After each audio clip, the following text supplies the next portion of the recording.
Hello everybody, welcome back to Next Vietnam's very own YouTube channel. This is Aiden and today I'm going to touch on a very sensitive topic and one that you real estate buyers will be very concerned with.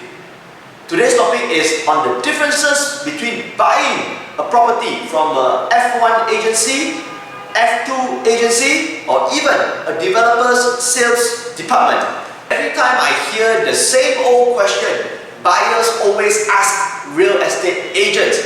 Truly, I wonder why these buyers are so particular on this issue about buying from an F1 agency, F2 agency or developer sales department.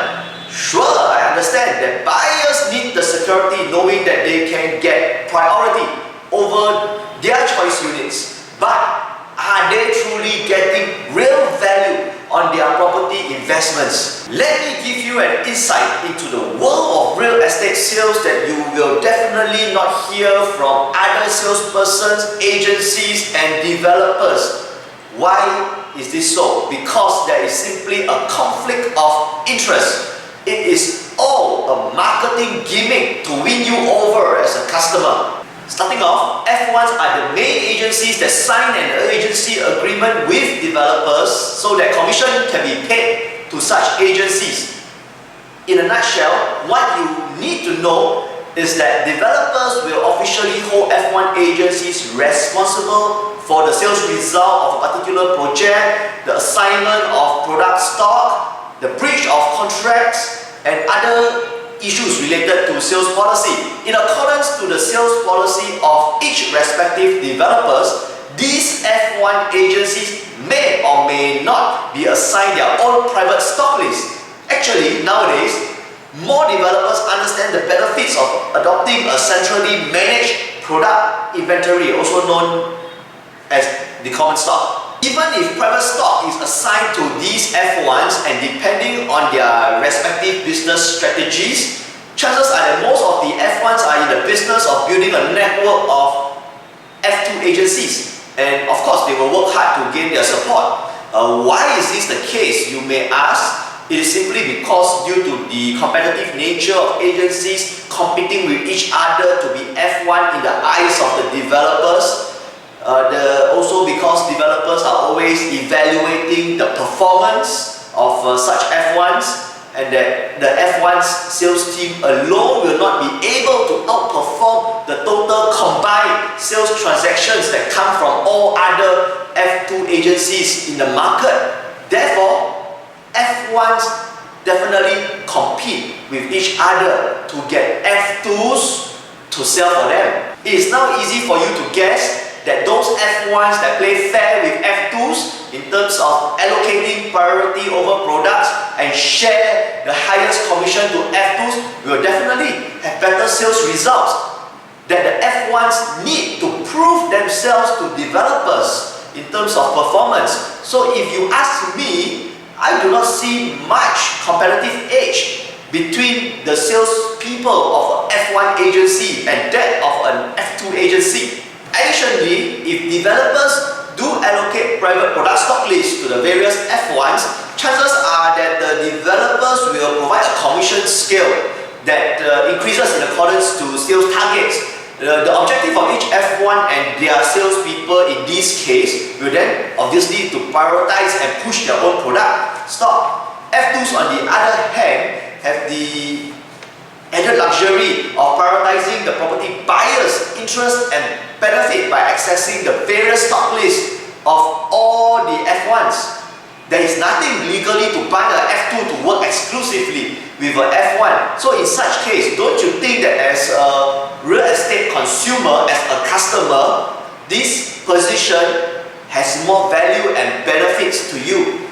So why then do real estate agencies compete with each other to be an F1 agency for real estate projects?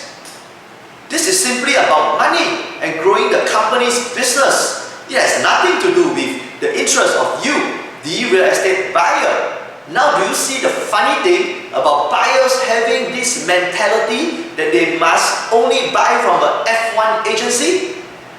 They have this mentality and yet they expect the salesperson of an F1 agency to put their interest and their benefit first before all else. Real estate agencies traditionally provide a salary or allowance to their own salespeople. And this being the case, wouldn't it be logical to expect such salespeople to listen to their bosses instead of putting the interest of the buyers first? Moving on to developer sales department, I must admit that certain developers do set aside priority stock for their internal sales team to sell to VIP customers, or at least their own customers will be able to choose first before the rest of the market. However, buyers should be very cautious here, as the real estate industry in Vietnam is still considered to be a developing one. It has definitely not reached the level of maturity near that of the more developed real estate markets such as Singapore, Malaysia, Thailand, South Korea, and Hong Kong. As such, developers usually find that they reserve the right to prioritize their VIP customers, as we have experienced a hot market in Vietnam for some years now. Developers have remained very bullish, but there will come a time where developers will be more careful in how they treat real estate agencies, because they need to rely more on such agencies as primary property prices start to peak and transactions start to slow. At the same time, developers will increasingly provide equal opportunities to both real estate agencies and their customers. That said, my company Propnex Vietnam has also been appointed as F1 for certain real estate projects within Ho Chi Minh City, and as for all the other projects, we market them as a F2 agency. But whichever the case, our Propnex salespersons are aligned with our company's value in continuously adding and providing value to you, the real estate buyers, and to give you a level of service as a privileged customer that you can definitely trust and rely on. So if what I shared in this video makes sense to you, please contact any of our Propnex Vietnam's property salespersons today. Before I end this video clip, don't forget to subscribe to our video channel or leave a comment and share this video clip down below. Until we meet again, keep your real estate investments safe and secure in the right hands, and goodbye for now.